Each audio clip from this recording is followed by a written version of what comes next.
Hello, CDS Elementary School families. I hope this finds you all well and safe at home. I want to spend a little bit of time with you today to discuss some things that a lot of families have been inquiring about regarding this school year, the end of this school year, grading, and especially how we plan to come back to school in August, how we plan to reopen the school. So I want to start off by saying a heartfelt thank you to all of you at home, all the families that have been helping us deliver this virtual school experience to your students, to your children. It has been a very, very challenging time. As you know, every learning environment at home is different. Every family's needs are different. And so what we've been striving to do is meet all those needs. And that would not be possible without your collaboration and your commitment, and also your feedback to us. So I really appreciate that. Without that feedback, we would not be able to make changes that we have to try to better the experience for everybody. So thank you very much for that. To really summarize what we've been doing in the virtual school experience, we have been delivering, we've been prioritizing our curriculum. We've been delivering, really a student-driven learning experience in regards to interdisciplinary studies, English language arts, and writing. And we've been keeping on track with our math curriculum. So that's very important to remember. We have been on track in delivering our regular curriculum throughout this experience. And so I'm very proud of our students for their work in that. And I'm very proud of our teachers for their work in that as well. So that has been really the programming that we've been using. How we've been doing that? Through live Google Meets with the teachers and the students. 3 times a day, they have their morning meeting live, they have a math meeting live, and they have an English language arts meeting or interdisciplinary studies meeting every day. So those are really important aspects to the virtual school experience that have really promoted success in our students and given the students the access to the teachers that they need in order to be successful. So that's a key aspect. We've also, as always in the elementary school, been prioritizing the students' social emotional well-being. This is an exceptional time, and it's a crisis, very difficult for young students to handle the process. And so we always keep students' well-being at the forefront of what we do. We start every day with our morning meetings where teachers can check in with students. If students aren't showing up or if students look a little down, that gets reported to Ms. Proti or myself. And then an intervention is put into place. Ms. Proti has been amazing in reaching out to families, reaching out to students, even creating virtual play dates for some students to get together to have that social experience that they so need, and also reaching out to families and parents that are in need in this very, very difficult time. So if you are in need of support, please reach out to either myself or Ms. Proti, and we'd be happy to help you out. That's what we do as a community. We look out for each other. And that's really an important aspect of getting through this crisis successfully. Now, the next aspect that families have been asking about a lot is what happens in August. How do we plan to reopen the school? And to be honest, our top priority obviously is the health and safety of our community. So the health and safety of our students, our teachers, everybody, and as well, our students' health and safety in terms of their social emotional well-being is at a top priority for us.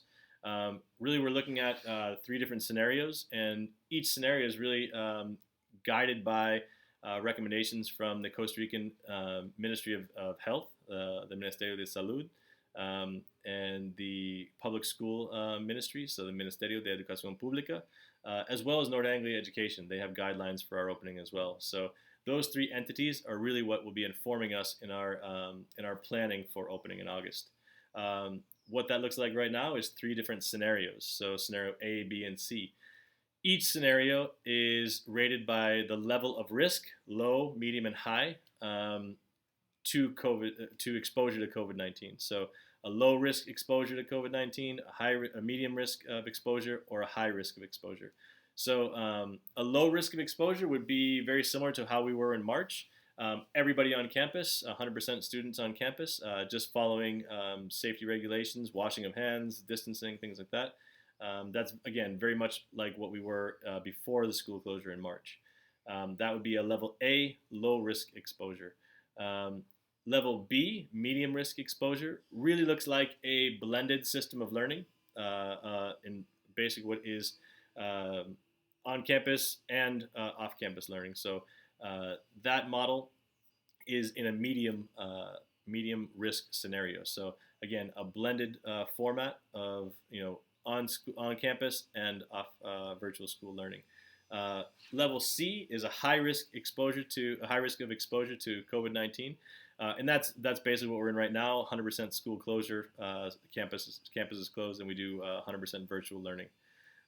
What we anticipate as the leadership team and the reopening team is that we in August will be at a medium risk of exposure scenario. And so that is a hybrid model where some students are on campus, some students are on campus and off campus doing virtual schooling. So what we have prioritized really as a leadership team are having our youngest learners, early childhood through about grade 3, on campus 100% of the time with their teachers so that they can receive that face-to-face learning that they need so much because of their level of independence.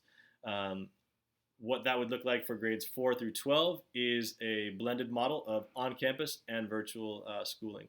And so that would look like a schedule where they're either on campus one day and virtual schooling the next. But that's the model that we are most likely going into for August and planning for.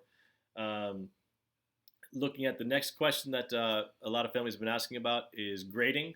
And so as you might remember, a few weeks back I sent home a document about we will not be grading our students this quarter. So that 1, 2, 3, 4 grading system, that the standards-based grading system that we have used, we will still keep as a school, but this quarter we're not going to use that.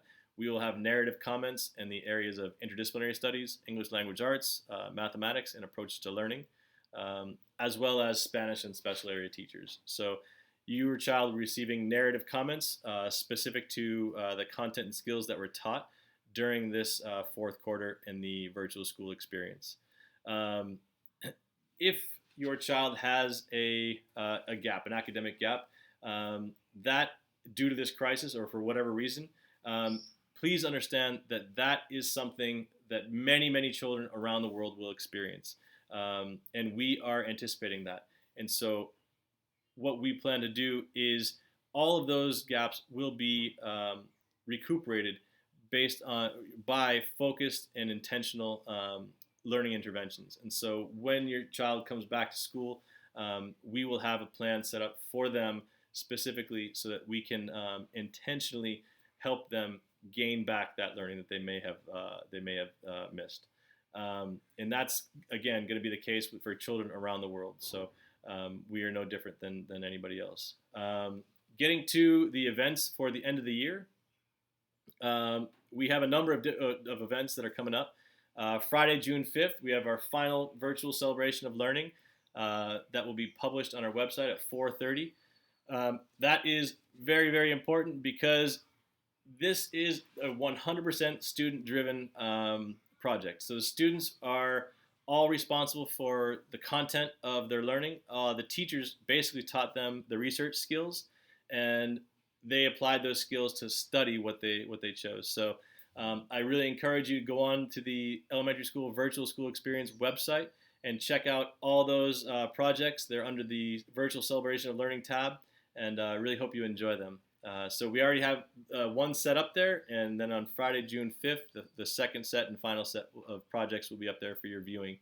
And then on the same day, Friday, June 5th, in the morning, is the Elementary School Virtual United Animal Nations Games. So Miss Channer has been working very hard with Carla Angulo, Miss Angulo, our tech integrationist, in creating a virtual field day, basically. So what we will do is Miss Channer and I will kick this off on that Friday morning in a YouTube live event, and she will give different events for students to do at home, either by themselves, with siblings, or with you as families together.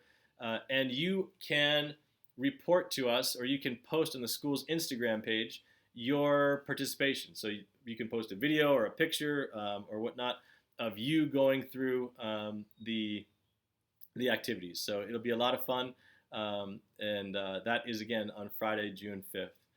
There will be no classes on that day for the students due to the activity.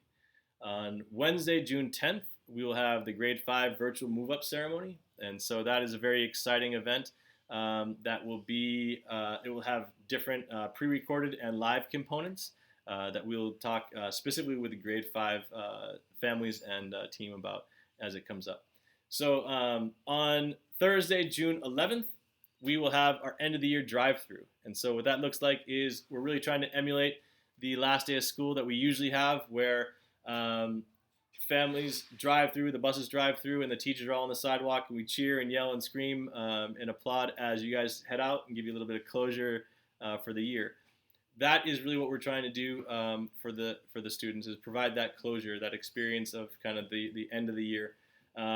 We're also going to be collecting things in that parade. So basically, cars will be coming in and driving through the parking lot, and you'll get detailed information about this coming up in the newsletter. So be on the lookout for that.